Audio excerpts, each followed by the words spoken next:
Yeah, so this week, and I guess last week for those of you actually listening now, the Senate had a procedural vote around debating the Green New Deal, and 53 Republicans and 4 Democrats voted against it, and everyone else, including the co-sponsors of the bill, many of whom are running for the Democratic nomination for president, voted present. So it had exactly 0 people voting to support it. And I think on one level, it reveals a real cowardice on the part of those who've been vocally supporting the Green New Deal, that like they want the benefits for being associated with doing something about climate change, but not actually take responsibility for a plan that would outlaw reliable energy and impose unimaginable costs on us. But I was more disappointed that I thought it was a real opportunity for Republicans to not just um, attack the Democrats for having a really awful plan, but to stake out a positive alternative. That is, when you are able to position the other side as doing something really bad, that's the perfect opportunity and the right opportunity to let people know what you actually stand for. But I think instead they just use it as a way to tie Democrats to a bill that they think is easy to campaign against as something extreme and socialist. So I would really like to see a positive agenda come out of this, and so far that hasn't happened. So I know you guys both saw the Mike Lee presentation, right? Right. Yeah. And I heard a couple of comments on this before I saw it, and some people thought, oh, you're going to really like this because it mentions human flourishing. And so I started watching it, and the first thing is just really weird that you think about, okay, he's got 13 minutes or so, or that's what he ends up taking to talk about this issue. And then he has this thing of, it's really hard to capture, but Ronald, the idea is, I'm going to treat the Green New Deal with the seriousness that it deserves. And then he shows this image of Ronald Reagan with, I think, a machine gun on a T-Rex. And the idea is that uh, that is not how Reagan won the Cold War.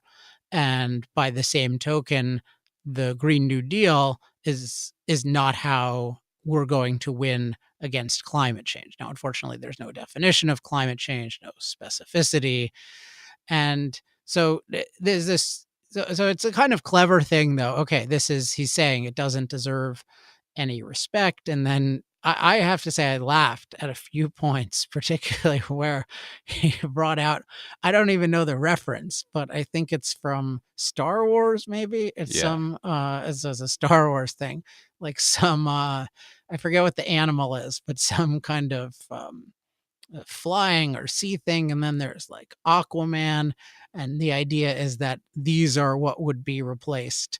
These are what we would be relying on, i.e., non existent things, if we had acted on the ideas of the Green New Deal. And then he makes this point that, well, you're going to object that the talking about outlawing air travel and outlawing cows, that was just on a draft that was released by Ocasio-Cortez's office, but shouldn't have been. And then I thought he was going to say something interesting about how, well, this shows their actual thought process and motivations, but instead he said, well, they can't even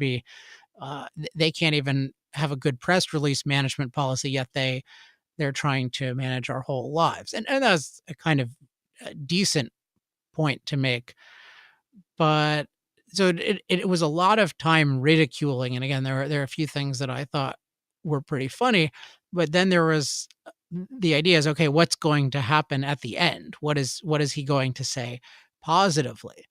And I had heard, okay, human flourishing is going to come up. So I'm waiting for that. And it came up maybe in the last 30 seconds or so. But the way that it came up was with the idea that the solution to climate change, again, the problem is completely undefined. So it's just dogmatically taking this as this undefined problem. But the solution is primarily having more kids. And then there was something about, well, if we keep having kids and we keep being good moms and dads and whatnot, then that's going to lead to innovation and that's going to take care of the issue. And that was pretty much it. And then he talked about human flourishing, but it was primarily in the context, I think Don told me earlier, before the show, that it's like human flourishing in the sense of, yes, the population of humans in the world is big. But what I really, it's not even that there's no truth to this, because in a sense, yes, human beings having kids can in some way lead to more innovation, and innovation is related to any problem, including any problem associated with the undefined climate change. So that's kind of true. But there's no addressing people's actual concern, which is people's actual concern is that the energy we're using to power our lives is raising CO2 levels to levels that people believe are very dangerous and might even overwhelm all the benefits that we get from energy from fossil fuels. And so there's this question of what do we do about them? And of course, on this show, the three of us have many times expressed our views on it, and that the benefits are the unique benefits of fossil fuels are far more significant than any unique byproducts, including CO2, and that the climate benefits of having a lot more energy overwhelm any negatives of it being warmer, not even mentioning the positives of it being warmer and the positives of more plant growth. So you can make these kinds of arguments, but he didn't address any of that at all. I don't know. I mean, he barely said anything about energy, and thus the position he's articulating is really incoherent, because really the argument is, well, there are so many people consuming a lot of energy, and the more people who are consuming this kind of energy, then the more our climate livability is endangered in the future. And there is an argument that population causes more and more of a problem. And so to just say, well, oh no, the solution is having more people because that'll lead to innovation. Well, we've already had 7.5 billion people. We already have 7.5 billion people. And that, by everyone's statement, has not led to enough innovation to deal with the problem. Now, in my view, it mostly has, because we've innovated ways to master climate. And so we're actually safer than ever. But if you accept, oh, climate change slash CO2 levels are a problem, then obviously having more kids has not addressed the problem. And so to just say, oh yeah, we'll have more kids, that seems like denial, because you're talking about a problem and then you're not actually doing anything to address it. And so I with all due respect to everybody who liked this, and there are certain parts of it to like, this definitely came across as denying the problem, as completely unserious, and unserious about the problem, not just unserious about the Green New Deal as a solution.